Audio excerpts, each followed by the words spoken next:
Dua mobil yang sedang melintas di jalan utama penghubung Polewali Mandar dan Mamasa ini tertimpa material longsor dari tebing setinggi 30 meter. Beruntung, seluruh penumpang berhasil menyelamatkan diri sehingga tidak ada korban jiwa dalam kejadian ini. Namun kondisi kedua mobil rusak parah.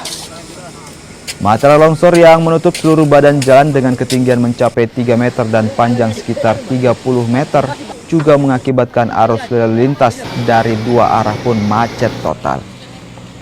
Alat berat dari Balai Jalan Mamasa dikerahkan untuk mengevakuasi kendaraan dan membersihkan material longsor dari badan jalan. Bencana tanah longsor yang terletak di Desa Balla, Kecamatan Balla, Kabupaten Mamasa, di mana material longsor menutupi semua badan jalan sehingga arus lalu lintas baik dari arah Polewali Mandar maupun yang berasal dari Kabupaten Mamasa tidak dapat melintas. Untuk saat ini pengerjaan telah dilakukan oleh pihak Balai Jalan berupa pembersihan material longsor dan kita menunggu setelah selesai maka akan dilakukan sistem buka tutup untuk jalur nantinya.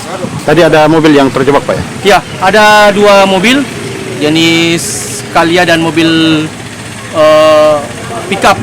Untuk yang kendaraannya sudah dievakuasi dari material longsor, namun tidak ada kerugian jiwa atau korban jiwa, hanya ada kerugian material karena kendaraan yang terjebak longsor tadi mengalami kerusakan.